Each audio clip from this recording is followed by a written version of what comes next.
नमस्कार बच्चों, कैसे हैं आप सब? आशा करती हूँ आप सभी अच्छे होंगे, स्वस्थ होंगे, खुश होंगे और अपनी पढ़ाई भी अच्छे से कर रहे होंगे। तो जैसा कि आप सभी जानते हैं, मैं हूँ आपकी हिंदी की अध्यापिका और मैं स्वागत करती हूँ आप सभी का आईसीटी वर्चुअल क्लासरूम में। और आज हम यहाँ पर एकत्रित हुए हैं पढ़ने के लिए क्लास 12th की हिंदी। क्लास 12th की हिंदी में हम यहाँ पर पढ़ रहे हैं हमारी आरोह पाठ्य पुस्तिका भाग 2 का चैप्टर कैमरे में बंद अपाहिज। तो ये रघुवीर सहाय जी द्वारा लिखी गई एक कविता है जिसमें हम यहाँ पर पढ़ रहे हैं कि किस तरह से जो मीडिया है, किस तरह से जो एक तरह से जो न्यूज़ चैनल्स होते हैं वो अपने आप को पॉपुलर करने के चक्कर में, अपने आप को फेमस करने के लिए, अपनी जो न्यूज़ चैनल की प्रतिष्ठा है उसको बढ़ाने के लिए किस हद तक वो किसी भी व्यक्ति को एक तरह से किसी भी व्यक्ति से किस तरह के सवाल पूछते हैं, उसको कितना दुख देते हैं, उसको कितना परेशान करते हैं और किस तरह से जो आज के समय में आप देखेंगे जो भी सोशल मीडिया है वो भी इसी तरह का काम कर रहा है कि यहाँ पर लोगों की हेल्प नहीं की जाती है ज़रूरत के समय, बल्कि उसका वीडियो बनाकर अपलोड किया जाता है। यानी कि उसको अगर कोई इंसान पानी में बह रहा है या कोई भी चीज़ें हो रही हैं, तो फिर उसका वीडियो बनाने पर सारे लोग तैयार रहते हैं, ना कि उसको जाकर बचाने में। तो इस तरह का ये चैप्टर है कि यहाँ पर आप देखेंगे कि वो अपने आप को अपने चैनल को सर्वश्रेष्ठ दिखाने के कारण वो क्या-क्या यहाँ पर करते हैं। एक अपाहिज यानी कि जो शारीरिक रूप से अक्षम व्यक्ति है, दिव्यांग व्यक्ति है, उसके साथ किस तरह का व्यवहार करते हैं, वो हमने देखिए चैप्टर को हम अपने लास्ट 2 सेशन से पढ़ रहे हैं। आज हम यहाँ पर चैप्टर का एंड करेंगे और साथ ही पाठ से जुड़े हुए प्रश्नोत्तर भी करेंगे।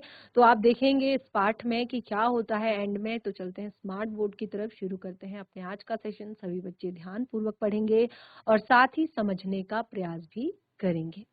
तो आपने देखा हमने यहाँ पर शुरुआत रघुवीर सहाय जी के जीवन परिचय से की थी। तो जिस तरह से मैं आपको हमेशा बताती हूँ कि जब भी आप किसी भी कविता को पढ़ें या किसी भी चैप्टर को पढ़ें तो आप उस पाठ के लेखक या पाठ के जो कवि हैं उनके बारे में आप जरूर पढ़ें। तो जैसे कि हमने यहाँ पर बताया कि रघुवीर सहाय सहाय जी जो हैं वो हिंदी के एक संवेदनशील कवि हैं, यानी कि उनके अंदर काफी जो है संवेदनाएं उनकी उनके उनमें लोगों के प्रति हैं। और क्योंकि वो एक समय पर एक पत्रकार रहे हैं, यानी कि पेशे से एक टाइम पे वो पत्रकार रहे हैं, तो किस उन्हें जिस तरह से उन्होंने अखबार में सहायक संपादक के रूप में भी काम किया है और वो आकाशवाणी के समाचार विभाग में भी रहे हैं, तो उन्हें पत्रकारिता से जुड़ी हुई जो चीजें हैं कि किस तरह से अपने न्यूज़ चैनल को या अपने चैनल को या अपनी खबर को सर्वश्रेष्ठ दिखाने के लिए आप देखेंगे कि अगर कहीं पर आप आजकल न्यूज़ चैनल्स देखते हैं, हज़ारों तरह-तरह के न्यूज़ चैनल हमारी जो टीवी होती है, यानी कि हम अपने टीवी में देखते हैं और देखते हैं कि एक ही खबर को कितने अलग-अलग तरीके से दिखाया जाता है और दिन में कितनी बार दिखाया जाता है और सब में होड़ लगी रहती है कि ये खबर को सबसे पहले हम दिखाएँ, सबसे अलग तरीके से दिखाएँ और सबसे नए तरीके से दिखाएँ। और भले ही उस वजह से, उस कारण से किसी भी व्यक्ति की जो संवेदनाएँ हैं, किसी भी व्यक्ति के जो एक तरह से पर्सनल जो उसकी व्यक्तिगत एक तरह से व्यक्तिगत अपने उसके उस पर ठेस ना पड़े। तो आप देखेंगे यहाँ पर कि हमने सबसे पहले रघुवीर सहाय जी के जीवन परिचय को पढ़ा, उसके बाद उनकी रचनाएं, उनकी भाषा शैली के बारे में पढ़ा और साथ ही हमने यहाँ पर कविता का प्रतिपाद्य विषय यानी कि कविता के सार को भी यहाँ पर बताया। तो उसके बाद हमने यहाँ पर कविता के एक-एक काव्यांश और साथ ही अर्थग्रहण संबंधित प्रश्न हम यहाँ पर कर रहे हैं। तो मैंने लास्ट सेशन में भी आपको यहाँ पर एक बार रिवाइज करवा दिया था कि क्या है ये कविता। चलिए एक बार इसको पढ़ लेते हैं और फिर हम अपने लास्ट स्टैंजा की तरफ आगे बढ़ेंगे। हम दूरदर्शन पर बोलेंगे, हम दूरदर्शन पर बोलेंगे, हम समर्थ शक्तिवान, एक दुर्बल को लाएंगे बंद कमरे में, उससे पूछेंगे तो क्या आप अपाहिज हैं?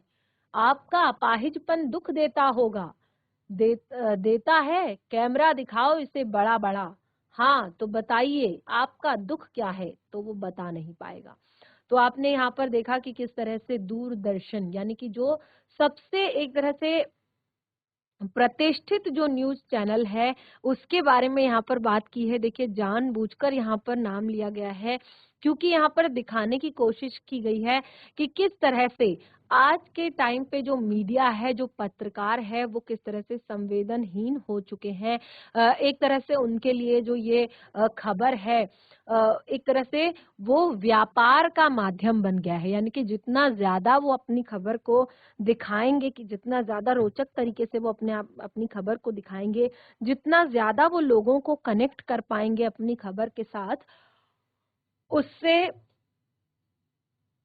उससे क्या होगा कि उतना ज़्यादा जो लोग हैं, उन लोगों को क्या होगा, चैनल के प्रति एक तरह से रुझान लोगों का ज़्यादा बढ़ेगा, और जितना ज़्यादा लोग उस चैनल को देखेंगे, उतनी उसकी प्रतिष्ठा उतनी ज़्यादा बढ़ेगी, और इससे क्या होगा कि चैनल जो है नंबर 1 पर आएगा, ठीक है? तो ये तो उनका, ये मीडिया वालों का सोचना है, यानी कि वो अपने चैनल को, किसी के दुःख को भी वो एक व्यापार का माध्यम बना लेते हैं।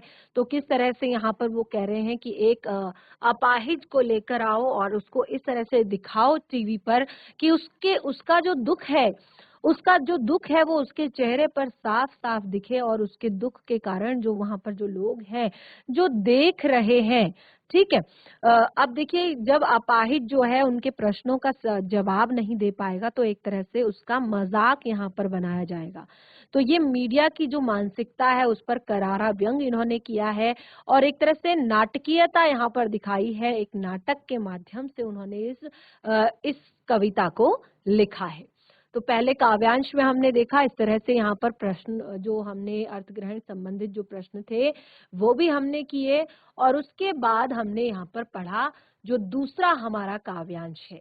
दूसरा काव्यांश क्या है, देखिए, सोचिए, बताइए, आपको अपाहिज होकर कैसा लगता है? अब एक देखिए, एक अपाहिज है, तो उससे अगर ये पूछा जाए कि आपको अपाहिज होकर कैसा लगता है, तो फिर पूछा जाएगा कैसा, यानी कि कैसा लगता है। अब उसको बहुत ज़्यादा, क्योंकि वो बोलेगा नहीं, क्योंकि उसके पास शब्द नहीं है, उसके पास शब्द नहीं है, वो पहले से इतनी पीड़ा, इतने दुःख को सह रहा है, और ऊपर से तुम उसको इस तरह से उससे प्रश्न करोगे, तो वो कैसे तुम्हारे प्रश्नों का उत्तर दे पाएगा। तो लेखक कहते हैं कि यहाँ पर फिर हम खुद इशारे, कवि कहते हैं कि हम उसको फिर खुद इशारे से बताएंगे कि क्या ऐसा लगता है। सोचिए, बताइए, कोशिश तो कीजिए, और लास्ट में फिर उसको इस तरह से, एक तरह से उसको फोर्स किया जाता है कि थोड़ी और कोशिश कीजिए, यह अवसर खो देंगे। यानी कि इससे अच्छा आपको अपनी परेशानी बताने का मौका शायद कभी ना मिले, क्योंकि देखिए, मैंने आपको बताया था ना कि सोशल मीडिया क्या होता है। सोशल मीडिया कभी भी लोगों को रातों रात जो है, बिल्कुल ज़ीरो से स्टार बना देता है, और स्टार से रातों रात ज़ीरो भी बना देता है। तो ये है सोशल मीडिया की ताकत, ये है मीडिया की ताकत, ये है न्यूज़ चैनल की ताकत। तो यहाँ पर वो कह रहा है कि कोशिश कीजिए थोड़ा, वरना आप ये अवसर खो देंगे। आप जानते हैं कि कार्यक्रम को रोचक बनाने के वास्ते हम पूछ-पूछ कर उसको रुला देंगे। यानी कि हम उससे इतना पूछेंगे कि वो जवाब तो नहीं दे पाएगा, लेकिन रोने ज़रूर लग जाएगा। क्योंकि उसके पास शब्द नहीं है जवाब देने के लिए, लेकिन उसके अंदर की जो संवेदनाएँ हैं, उसके अंदर का जो एक तरह से मन है, उस पर ठेस पहुँच रही है, और उसके आँसू निकल रहे हैं। हम पूछ-पूछ कर उसको रुला देंगे, और हमें इंतज़ार है, हम इंतज़ार करते हैं कि आप भी उसके साथ रो पड़ते हैं। यानी कि हम इंतज़ार करते हैं कि आपका भी उसके साथ रो पड़ने का हम इंतज़ार करते हैं। इतना रुला दें कि जो न्यूज़ देख रहा है, जो उसके बारे में सुन रहा है, वो भी उसके साथ जो है रो पड़ते हैं। आपने देखा होगा कि कई बार जो न्यूज़ चैनल्स हैं, वो हमें इस तरह की खबर दिखाते हैं, और खबर को वो इस तरह से दिखाते हैं कि चीज़ भले ही इतनी ज़्यादा ना हुई हो, लेकिन हम बहुत ज़्यादा जुड़ जाते हैं उस चीज़ों से, उन चीज़ों से कनेक्ट हो जाते हैं, और कई बार हमारे आँसू भी आ जाते हैं। तो देखिए, यहाँ पर दूसरा जो काव्यांश है, वो भी हमने पढ़ लिया था। तो इसमें हमने यहाँ पर देखा कि किस तरह से यहाँ पर जो वो मीडिया वाले हैं वो किस तरह से अपाहिज से बहुत सारे बेतुके सवाल कर रहे हैं, जिन बेतुके सवालों का वो पहले तो उत्तर देने की कोशिश करता है, लेकिन वो उत्तर नहीं दे पाता और इसके साथ वो क्या करता है, रो पड़ता है। और जब वो रो पड़ता है तो वो कहते हैं कि आप ये सुनहरा अवसर, यानी कि अपनी पीड़ा, सबको आजकल किसी के भी पास समय नहीं है कि हमारे दुख, हमारी समस्याएं, हमारी पीड़ा सुन सके। किसी के पास समय नहीं है। और अगर आप किसी को अपनी परेशानियां बताने भी जाते हैं तो वो खुद की 4 परेशानियां आपको बता देता है। तो इस तरह से आज के समय में जो है बहुत कम लोग हैं जो आपके आपके दुख एक तरह से अपने साथ शेयर करे या आपके दुख सुने, आपके साथ अच्छा भला जो अच्छी बुरी चीजें जो है शेयर करे। क्योंकि आज के टाइम में दुनिया जो है एक तरह से सबसे ज्यादा तो है अपना नफा नुकसान देखती है, यानी कि अपने फायदे की चीजें देखती है। उनको आपकी संवेदनाओं से कोई लेना देना नहीं, आपके दुख से, आपकी खुशी से कोई लेना देना नहीं। तो यहाँ पर भी सेम यही चीजें हो रही हैं कि वो बहुत ज्यादा प्रेशर करते हैं, क्योंकि उनके लिए ये क्या है, एक व्यापार है। तो वो कहते हैं कि एक अपाहिज के सामने इससे बढ़िया मौका नहीं हो सकता कि वो अपनी पीड़ा समाज के सामने रखे। और हमारा भी लक्ष्य है कि हम अपने कार्यक्रम को रोचक बनाएं, तो हम उससे ऐसे ऐसे सवाल पूछेंगे। तो देखिए यहाँ पर समाज पर भी छोटा सा कटाक्ष है कि समाज के लोग भी बैठे रहते हैं और देखते रहते हैं कि कब ये रोएगा। ठीक है, यानी कि आज के टाइम पे लोग भी क्या करते हैं, लोगों को भी बहुत सारा एक तरह से तमाशा चाहिए होता है कि वो देखें, उन्हें कुछ मिले देखने को। तो लोग भी बैठे रहते हैं। तो यही कटाक्ष यहाँ पर लेखक करते हैं, कवि करते हैं कि वो हम ऐसे प्रश्न पूछेंगे कि वो रो पड़ेगा और फिर वे भी उसके रोने का इंतजार करेंगे। ठीक है, और कई बार लोग जब उनकी संवेदनाओं से जुड़ जाते हैं तो यहाँ पर स्वयं भी रोने लगते हैं। तो कवि ने यहाँ पर क्षीण होती मानवीय संवेदनाओं संवेदनाओं का चित्रण किया है, यानी कि मानव के अंदर से जो संवेदनाएं हैं, जैसे मैंने आपको बताया ना कि अगर रोड पर कहीं पर कोई एक्सीडेंट हो जाता है या कहीं पर कोई झगड़ा हो जाता है या यहीं कहीं पर कोई जानवर जो है इस तरह से पड़ा हुआ है, परेशान है, दुखी स्थिति में है या मृत पड़ा है, तो आप देखेंगे कि अगर आप ये नोटिस करेंगे कि रास्ते में बहुत सारी घटनाएं हैं। आप टीवी में देखेंगे बहुत सारी ऐसी घटनाएं हैं, बहुत सारी ऐसी जो घटनाएं आजकल हमें देखने को मिलती हैं कि हमारे आसपास ही बहुत सारी चीजें घटित हो रही होती हैं और हम या तो उसका वीडियो बनाने लगते हैं या फिर उसको इग्नोर करके आगे बढ़ जाते हैं कि मुझे क्या मतलब, ये इनका पर्सनल मामला है। या अगर रास्ते में कहीं पर कोई लड़ाई हो रही है या रास्ते में कहीं पर किसी एक तरह से जो असमर्थ है या किसी ऐसे व्यक्ति के साथ कुछ अभद्रता हो रही है या कहीं पर कोई एक्सीडेंट हो गया है या कोई एनिमल से जुड़ा हुआ कोई मामला है, तो लोग बिल्कुल या तो उसका वीडियो बनाएंगे और या फिर उसको इग्नोर करके चल देंगे। तो कवि ने क्षीण होती मानवीय संवेदनाओं का चित्रण किया है। इस वाले काव्यांश में उन्होंने बताया है कि किस तरह से मनुष्य के अंदर संवेदनाएं जो हैं अब धीरे धीरे समाप्त हो रही हैं।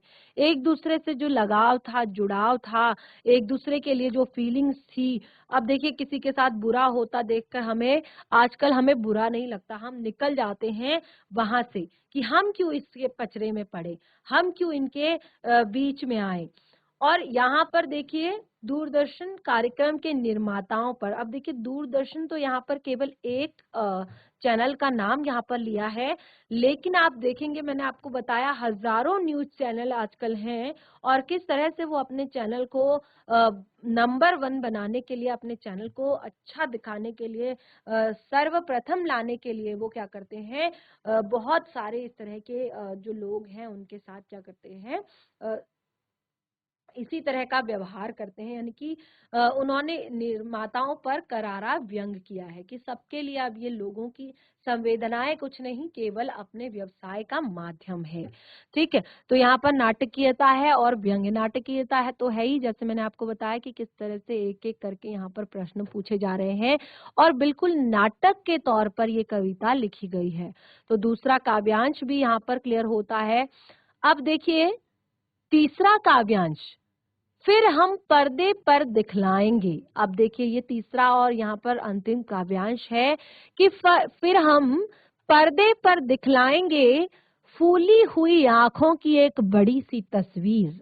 अब देखिए जब वो रो पड़ेगा, ठीक है, एक व्यक्ति है जो बहुत ज्यादा दुखी है और उसको ऊपर से इस तरह से तीखे सवाल उससे किए जा रहे हैं, तो वो जब रो पड़ेगा तो रोने के बाद उसकी आंखें क्या हो जाएंगी, सूज जाएंगी, उसकी आंखें जो है सूज जाएंगी और आंखों जो ये आंखें फूल जाएंगी, मुंह चेहरा लाल हो जाएगा और इस तरह से अब फिर वो दिखाएंगे, वो कहते हैं कि फिर हम दिखाएंगे फूली हुई आंख का एक बड़ी सी तस्वीर, बहुत बड़ी तस्वीर। आपने देखा होगा कि कोई अगर रो रहा होता है तो उसको जूम करके दिखाया जाता है और नजदीक से, यानी कि लोगों को लोग उससे जुड़ पाए और लोगों की आंखों में भी आंसू आ जाए और इस कारण जो है बहुत सारा उनका जो टीवी वाले हैं, जो न्यूज वाले हैं, उनकी उनका क्या हो जाए, जो चैनल है वो प्रसिद्ध हो जाए, सब लोग उन्हें देखने लगे। ठीक है, तो उनके होठों पर की एक कसमसाहट भी, फिर देखिए जब वो रो रहा होता है तो उसके होठों पर, क्योंकि उसके पास अपनी इस अपनी इस दिव्यांगता को व्यक्त करने के लिए, अपनी इस एक तरह से जो वो बिल्कुल असहज यहाँ पर महसूस कर रहा है या बिल्कुल वो एक तरह से असहाय जो महसूस कर रहा है, उस चीज को बताने के लिए जो उसके पास शब्द नहीं है, लेकिन उसके जो होंठ हैं कसमसा रहे हैं, यानी कि वो कुछ बोलना चाहता है लेकिन वो कह नहीं पा रहा है क्योंकि उसको ये सारी चीजें बहुत ज्यादा दुख दे रही हैं, बहुत ज्यादा परेशान कर रही हैं। तो बहुत बड़ी तस्वीर दिखाएंगे और उसके होठों पर एक कसमसाहट भी होगी और आशा है कि आप उसकी अपंगता को उसकी पीड़ा मानेंगे। जब ये तस्वीर देखेंगे, जब ये बड़ी सी तस्वीर आपको स्क्रीन पर दिखाई जाएगी, तो आशा है कि आप उसकी अपंगता को क्या मानेंगे, एक उसकी अपंगता को एक पीड़ा मानेंगे, एक उसका दुख मानेंगे। एक और कोशिश, लेखक कहते हैं कि चलिए एक और कोशिश करते हैं, हम एक और कोशिश करते हैं। दर्शक धीरज रखिए, क्योंकि अभी जो टाइम है ना न्यूज का, जैसे ये न्यूज 15 मिनट तक बोली जानी है या ये न्यूज जो है 10 मिनट तक बोली जानी है या ये न्यूज आपको आधे घंटे तक टीवी पर दिखानी है, तो अभी जब टीवी का जो समय है वो समाप्त नहीं हुआ है, यानी कि अभी आधा घंटा खत्म नहीं हुआ है, तो वो कहते हैं कि एक और कोशिश, चलिए एक और कोशिश करते हैं कि ये अपने जवाब दे पाए, ये अपने जवाब दे पाए। धीरज रखिए, देखिए दर्शक दर्शक धीरज रखिए। आप देखते हैं ना कि जब आप कोई बहुत ही बड़ी एक तरह से खबर देख रहे होते हैं जिस पर आपका पूरा ध्यान लगा रहता है, आप न्यूज देख रहे होते हैं, कई बार होता है ना कि कोई न्यूज जो है हम बड़े ध्यान से देखते हैं, हम चाहते हैं कि एक भी लाइन मिस ना हो, एक भी तस्वीर इसकी मिस ना हो, और क्योंकि भले ही वो एक ही तस्वीर को 50 बार आपको दिखा देंगे, एक ही लाइन को वो 50 बार आपको सुना देंगे, लेकिन आप फिर भी बिल्कुल उस पर गड़ जाते हैं कि नहीं, इस न्यूज को तो मैंने पूरा देखना ही है कि एंड में हुआ क्या था। ठीक है, तो इसी टाइम पे वो क्या कहते हैं, बने रहिए हमारे साथ एक छोटे से ब्रेक के बाद। ठीक है, तो इसी तरह से आप न्यूज देखते रह जाते हैं और बीच में इस तरह से 2-2 3-3 मिनट के आपके 5 ब्रेक आ जाते हैं। ठीक है, तो अब देखिए फिर से वो कहते हैं कि चलिए, अब यहाँ पे वो कहते हैं कि चलिए मिलते हैं अब एक छोटे से ब्रेक के बाद, और जैसे ही ब्रेक आता है फिर बोलते हैं कि चलिए एक और कोशिश करते हैं, दर्शक धीरज रखिए, देखिए हम दोनों को एक साथ रुलाते हैं, यानी कि अब हम कुछ ऐसा करेंगे कि दर्शक और ये जो अपाहिज व्यक्ति है दोनों साथ में रोएंगे। आपने बहुत सारी न्यूज़ देखी होंगी, जैसे कोई आपदा से जुड़ी हुई न्यूज़ है या किसी पर्सन से जुड़ी हुई न्यूज़ है, या कोई भी ऐसी न्यूज़। तो न्यूज़ चैनल वाले आप देखेंगे कि कितना ज़्यादा लोगों को एक तरह से बहुत ज़्यादा इरिटेट करते हैं, सेम प्रश्न करते हैं, सेम चीज़ें करते हैं। उनको उनकी फैमिली जो उस टाइम पे जिस पीड़ा से, जिस दर्द से गुज़र रही है, जिस दुःख से गुज़र रही है, जिस दुःख को झेल रही है, उस चीज़ से उन्हें कोई लेना-देना नहीं होता। वो फैमिली मेंबर को बुलाते हैं, बिठाते हैं और उससे ब एक से एक सवाल करते हैं, ताकि वो वहाँ पर रोए और सारे जो लोग हैं वो उन्हीं के चैनल को देखें। तो एक तरह से व्यवसाय ये यहाँ पर बन चुका है। तो वो कहते हैं कि दर्शक धीरज रखिए, हमें दोनों को एक साथ रुलाना है, वह और आप दोनों। ठीक है, अब वो बता रहे हैं कि हमें दोनों को एक साथ रुलाना है। अब देखिए लास्ट जो है लाइन, नहीं हुआ। अब जब हो नहीं पा रहा है, नहीं रुला पा रहे हैं दोनों को एक साथ, तो अब क्योंकि टाइम भी खत्म हो गया है, ठीक है, आधे घंटे की अगर न्यूज़ है तो उसका जो समय है वो भी समाप्त हो गया है। तो वो कह रहे हैं रहने दो, नहीं हुआ, रहने दो, क्योंकि जो उनकी संवेदनाओं के साथ खिलवाड़ करना था वो तो हो चुका है। जो यानी कि उनका जो उद्देश्य था लोगों को बांधे रखना, आप देखेंगे कई बार, जैसे मैंने आपको बताया कि आपका ध्यान बड़ा लगा हुआ है न्यूज़ पे और आप देख रहे हैं कि आखिर में क्या होता है, खबर एंड क्या होती है, तो बस बीच-बीच में आप देखते हैं कि मिलेंगे एक छोटे से ब्रेक के बाद, चलिए मिलते हैं एक छोटे से ब्रेक के बाद, और धीरे-धीरे ऐसे करते-करते जो है न्यूज़ खत्म हो जाती है और उसके बाद आप बिल्कुल सोचते रह जाते हैं कि आखिर हमने इस आधे घंटे में क्या न्यूज़ देखी। ठीक है, तो सेम यही चीज़ हो रही है, वो कोशिश कर रहे हैं, उनका उद्देश्य पूरा हो चुका है कि जो लोग हैं वो प्रॉपर उतने टाइम तक बैठे रहे इस इंतज़ार में कि वो जो व्यक्ति है वो रो पड़ेगा, ठीक है? लेकिन क्या हुआ लास्ट में, नहीं हुआ, रहने दो। वो क्या कहते हैं, नहीं हुआ, रहने दो, पर्दे पर वक़्त की कीमत है। जो ये पर्दा है यानी कि जो हमारा एक जो ये टाइम है, इसमें वक़्त की कीमत होती है। यानी कि अगर आधे घंटे की न्यूज़ है तो वो आधे घंटे ही चलेगी, 15 मिनट की अगर न्यूज़ है तो वो 15 मिनट ही चलेगी, 10 मिनट की अगर न्यूज़ है तो वो 10 मिनट ही चलेगी। तो वो कहते हैं अब हम मुस्कुराएँगे। अब लास्ट में जो है इतना सब कुछ करने के बाद वो कहते हैं अब हम मुस्कुराएँगे, क्योंकि आप देख रहे थे सामाजिक उद्देश्य से युक्त कार्यक्रम। ये जो कार्यक्रम था ये सामाजिक उद्देश्य से युक्त था, बस थोड़ी-सी ही कसर रह गई, यानी कि इसमें थोड़ी-सी कसर रह गई कि लास्ट में हम दोनों को एक साथ नहीं रुला पाए और लास्ट में कहते हैं धन्यवाद। तो इस तरह से देखिए यहाँ पर इसको हम फिर से रिवाइज़ कर लेते हैं, इसको हमने नहीं पढ़ा था। तो कसमसाहट का अर्थ होता है बेचैनी, ठीक है? तो अपंगता का अर्थ होता है अपाहिजपन, धीरज का अर्थ होता है धैर्य, पर्दे पर का अर्थात होता है टीवी पर। कहते हैं ना, आपने सुना होगा छोटा पर्दा, बड़ा पर्दा। जब कोई धारावाहिक में काम कर रहा होता है, सीरियल्स में काम कर रहा होता है, तो बोलते हैं कि ये छोटे पर्दे की हीरोइन है और जो मूवीज़ वगैरह में काम कर रहे होते हैं, तो ये कहते हैं ये बड़े पर्दे की हीरोइन है। है ना? ये कलाकार छोटे पर्दे के कलाकार हैं, ये बड़े पर्दे के कलाकार हैं। और तो यहाँ पर पर्दे का मतलब है टीवी पर, ठीक है? वक़्त का अर्थ है समय, कसर का अर्थ है कमी। तो देखिए यहाँ पर फिर से रिवाइज़ आपको हो जाएगा, आप प्रसंग के साथ व्याख्या इस तरह से करेंगे कि प्रस्तुत काव्यांश हमारी पाठ्य पुस्तक आरोह भाग 2 में संकलित कैमरे में बंद अपाहिज शीर्षक कविता से ली गई है।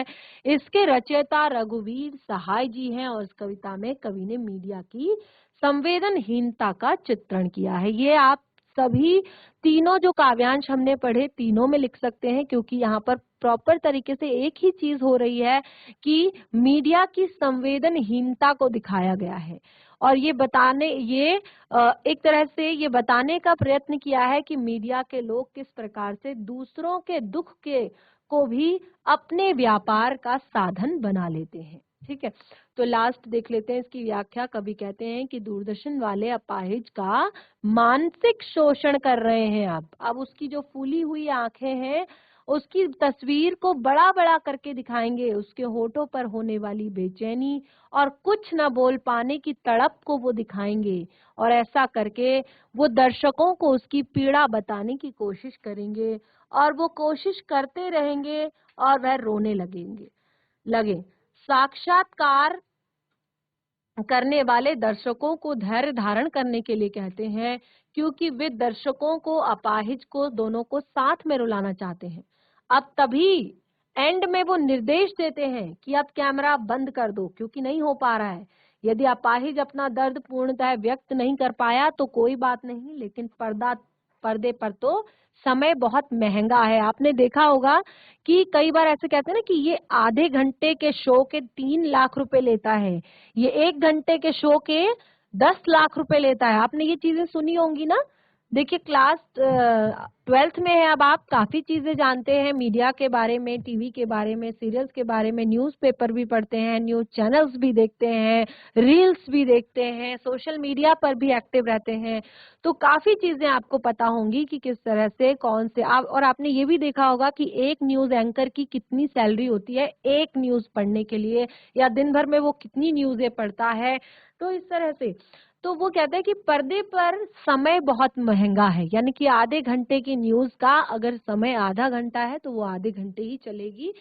और इस कार्यक्रम के बंद होते ही दूरदर्शन के, यानी कि इस कार्यक्रम के बंद होते ही जितने भी टीवी जो चैनल के जो लोग हैं वो मुस्कुराते हैं और यह घोषणा करते हैं कि आप सभी दर्शक सामाजिक उद्देश्य से भरपूर कार्यक्रम देख रहे थे। यानी कि ये सामाजिक उद्देश्य से भरपूर कार्यक्रम था, इसमें थोड़ी सी कमी रह गई, तो हम आपको और दोनों को साथ नहीं रुला पाए। देखिए, एक बहुत बड़ा व्यंग है।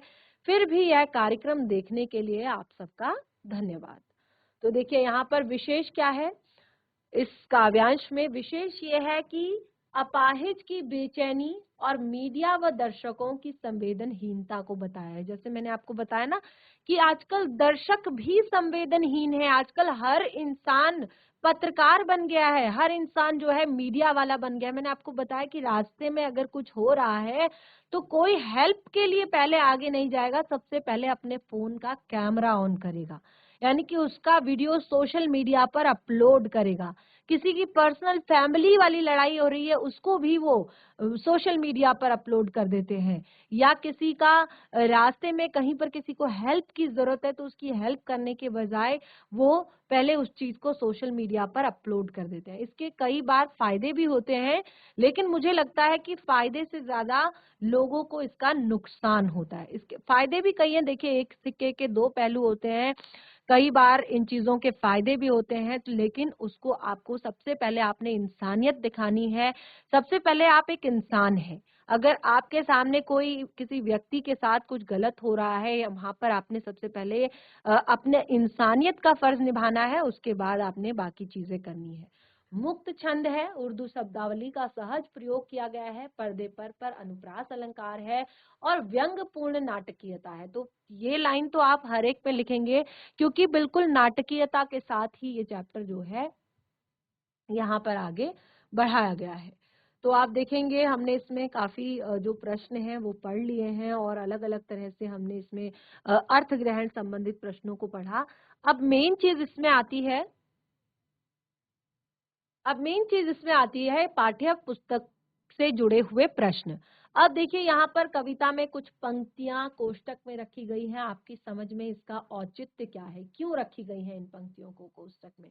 तो देखिए, यहाँ पर कुछ पंक्तियां कोष्टक में रखी गई हैं। ये कोष्टक कवि के मुख्य भावों को व्यक्त करता है। इनमें पंक्तियों के माध्यम से अलग अलग लोगों को संबोधित किया गया है। जैसे आप यहाँ पर कैमरामैन के लिए जो शब्द प्रयोग किए गए हैं वो देखिए, कैमरा दिखाओ इसे बड़ा बड़ा, कैमरे पर वक्त की कीमत है। अब दर्शकों के लिए क्या है, हम खुद इशारे से बताएंगे क्या ऐसा, और यह प्रश्न नहीं पूछा जाएगा। अपंग व्यक्ति के लिए क्या कहा है कि आप वह अवसर खो देंगे, यानी कि फिर ऐसा मौका शायद आपको दोबारा ना मिले कि आप अपनी पीड़ा को समाज के सामने व्यक्त कर सको। बस थोड़ी सी कसर रह गई, और यहाँ पर इस तरह से कुछ चीजें ये कोष्टक में रखी गई हैं। अगला प्रश्न है, कैमरे में बंद अपाहिज करुणा के मुखौटे में छिपी क्रूरता की कविता है। आप ध्यान से देखिए, हमने देखा कि ये एक करुणा के मुखौटे में छिपी।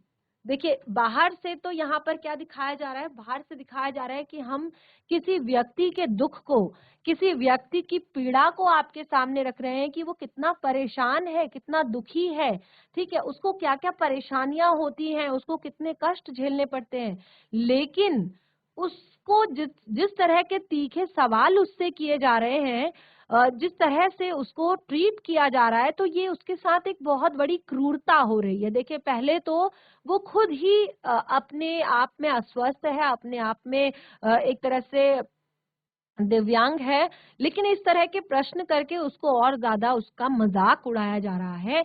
तो आप यहाँ पर देखेंगे कि सामाजिक उद्देश्यों के नाम पर अपाहिज की पीड़ा को जनता तक पहुंचाया जा रहा है, और ऊपर से करुण भाव दर्शाता है, लेकिन इसमें बहुत सारे उद्देश्य हैं अंदर से। जैसे संचालक अपाहिज की अपंगता को बेचना चाहता है, वो कार्यक्रम को रोचक बनाना चाहता है, और क्योंकि उसको अपंग की पीड़ा से कोई लेना देना नहीं, वो कारोबारिक दबाव के कारण ऐसा कर रहा है।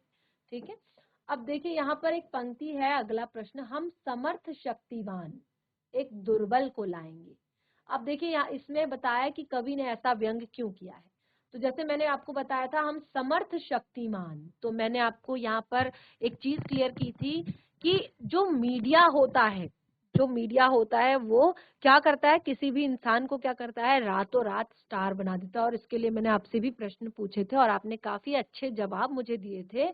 तो इसी तरह से हम समर्थ शक्तिवान, जो ये एक मीडिया है, इसकी ताकत को यहाँ पर बताया है कि किस तरह से वो अपने प्रचार प्रसार की ताकत से कभी भी किसी का मजाक बना सकते हैं, किसी को भी नीचे गिरा सकते हैं, किसी को भी ऊपर उठा सकते हैं। एक तरह से काफी ज्यादा पावर इसके अंदर है। और दूसरा कहा है कि हम एक दुर्बल को लाएंगे। अब देखिए इसमें लाचारी का भाव है, अगला जो है यहाँ पर कि हम दुर्बल को लाएंगे, इसके माध्यम से कवि क्या कहना चाहते हैं, तो वो ऐसे व्यक्ति को, यानी कि ऐसे इंसान को लाना चाहते हैं कि जो और ज्यादा वहां पर अपने आप का धैर्य खो दे और रोने लगे, जिससे कि जो बाकी देखने वाले लोग हैं वो भी इसमें रोने लगे, और जिससे कि उनका चैनल जो है फेमस हो जाए और काफी लोग उसकी तारीफ करें। तो इस तरह से बाकी भी इसमें प्रश्न है, और मुझे लगता है कि हमने 3-4 सेशन से हम इस चैप्टर को पढ़ रहे हैं। तो आप लोग अगर एक बार घर पर इसके सप्रसंग व्याख्या को अगर कॉपी में लिख लेंगे तो इसके प्रश्नों का उत्तर आपके लिए इजी हो जाएगा। और बाकी जो है कविता के आसपास जुड़े हुए जो प्रश्न हैं उनको आप स्वयं करें। तो इस तरह से आज हमारा ये जो चैप्टर है ये यहीं पर कंप्लीट होता है। हमने पाठ को बहुत अच्छे से पढ़ा, साथ ही उसके अर्थग्रहण संबंधित प्रश्नों को पढ़ा, कविता में क्या विशेष है वो हमने पढ़ा, और इसके बाद हमने जो पाठ से जुड़े हुए प्रश्न उत्तर हैं वो डिस्कस किए। तो आपको चैप्टर में यदि कोई भी डाउट हो तो उसे नेक्स्ट सेशन में जरूर क्लियर करें। बाकी हमारा सेशन आज यहीं पे समाप्त होता है, तब तक के लिए धन्यवाद। आपका दिन शुभ हो।